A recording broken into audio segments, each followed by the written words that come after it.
Hi welcome to మన channel small bye 360 కూలీ trailer అందరూ చూసారా ఎలా ఉందో కామెంట్ బాక్స్లో కామెంట్ చేయండి. నాకైతే కూలీ ట్రైలర్ వచ్చి ఏదో అలా అలా ఉన్నట్టే ఉంది, కానీ ఒక పెద్ద ఇంప్రెసివ్గా ఏమీ ట్రైలర్ లేదు. మన ఛానల్ని కొత్తగా చూసేవాళ్ళు సబ్స్క్రైబ్ చేసుకోండి అండ్ లైక్ బటన్ని ప్రెస్ చేయండి. మీరు లైక్ వేసి సబ్స్క్రైబ్ చేస్తేనే మా ఛానల్కి హైప్ వస్తుంది. సో సబ్స్క్రైబ్ చేసుకోండి. ఇప్పుడు ట్రైలర్ ఎలా ఉందో డీటెయిల్గా మాట్లాడుకుందాం. ఈ కూలీ ట్రైలర్ని చూస్తే 3 నిమిషాల 7 సెకండ్లు ఈ ట్రైలర్లో 1.5 నిమిషం ఒక్కొక్క క్యారెక్టర్ని ఇంట్రొడక్షన్ ఇవ్వడానికే మన లోకి కనకరాజు గారు తీసుకున్నారు అని ఎక్కడ మనకి స్టోరీ రివీల్ చేయలేదు. స్టోరీ రివీల్ చేయకుండానే ఒక్కొక్క క్యారెక్టర్ని ఇంట్రొడ్యూస్ చేశారు. ఈ ట్రైలర్ కట్ ఉండే దాంట్లోనే ఈ రీసెంట్ ఇయర్లో వచ్చిన సినిమాలో పెద్ద కష్టమైన ట్రైలర్ కట్ అని చెప్పాలి.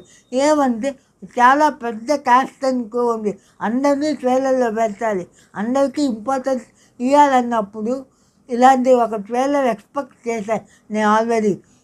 అమీర్ ఖాన్ గారు, ఉపేంద్ర గారు, మన మన్మధుడు నాగార్జున గారు అండ్ రజనీకాంత్ గారు, సత్యరాజ్ గారు, శోభన్ గారు అండ్ శృతి హాసన్, ఇలా చాలామంది ఒక పెద్ద క్యాస్ట్ని లోకేష్ కనకరాజు ఈ సినిమాలో దింపేదని చెప్పాలి. ఎల్సీయూలో ఇది ఒక పార్ట కాదా అని మన తొందరలో తెలుసుకుందాం. అండ్ ఈ ట్రైలర్ని చూసేసరికి శృతి హాసన్ చుట్టూనే ఈ ట్రైలర్ తిరగద్ది అనిపిస్తుంది.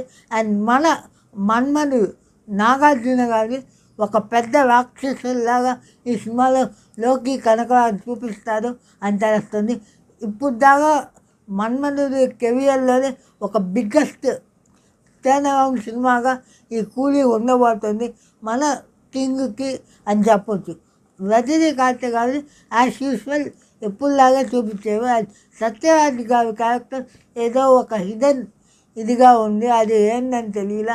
అండ్ ఉపేంద్ర గారు రజనీ గారికి ఫ్లాష్ బ్యాక్లో వచ్చే ఒక స్టోరీ లాగే ఉంది. శృతి అసలు ఇక్కడ ఒకటి ఉపేంద్ర గారి కూతురు అయి ఉండాలి, లేదంటే సత్యరాజ్ గారి కూతురు అయి ఉండాలి అనిపిస్తుంది. ఇప్పుడు లోకి కనకరాజ్ మన సూర్య గారికి ఎంత ఒక రోలక్స్ అని 5 నిమిషాల క్యారెక్టర్లోనే ఒక టర్న్ రౌండ్ ఇచ్చారు, అలాగే కూలీలో నాగార్జున గారికి ఒక పెద్ద టర్న్ అరౌండ్ ఇవ్వబోతున్నారని తెలుస్తుంది. ఎక్కడ స్టోరీ రివీల్ చేయాల మన లోకేష్ కనకరాజ్ గారు. మోనిక ఎక్కడ సర్దని, ఈ మోనిక ఉత్త పాటకే అంకితమా, లేకుంటే సినిమాలో మోనికా క్యారెక్టర్ కూడా ఏదైనా ఇంపార్టెన్స్ ఉందని సినిమాలో ముందు తెలుస్తుంది.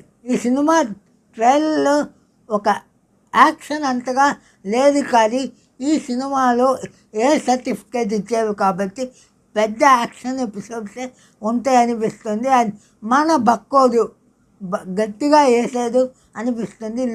మన ఈ ట్రైలర్లో ఏదో సుమారుగా బీజియం ఉంది కాదా అని బక్కోడిని తక్కువగా అంచనా వేయగానే ఒక గట్టిగా ఏదో బక్కోడు చేసి ఉండాలి అనిపిస్తుంది. ఓవరాల్ ఈ కూలీ ట్రైలర్ని చూస్తే ఇప్పుడు దాకా లోకి కనకరాజ్ ట్రైలర్స్లో ఇది కొంచెం వీకెస్ట్ ట్రైలర్గా అనిపిస్తున్నా, కానీ లో ఎక్స్పెక్టేషన్స్ ఉండే సినిమాలే ఈ మధ్య బాగా ఆడుతుంది. కాబట్టి ఈ సినిమా ఖచ్చితంగా బాక్స్ ఆఫీస్ని షేక్ చేయాలని కోరుకుంటూ, ఇది మా ఒపీనియన్ ఈ ట్రైలర్ గురించి. మీ ఒపీనియన్ ఏదో కామెంట్ బాక్స్లో కామెంట్ చేయండి. All the very best. Lokesh Kanagaraj and LCU.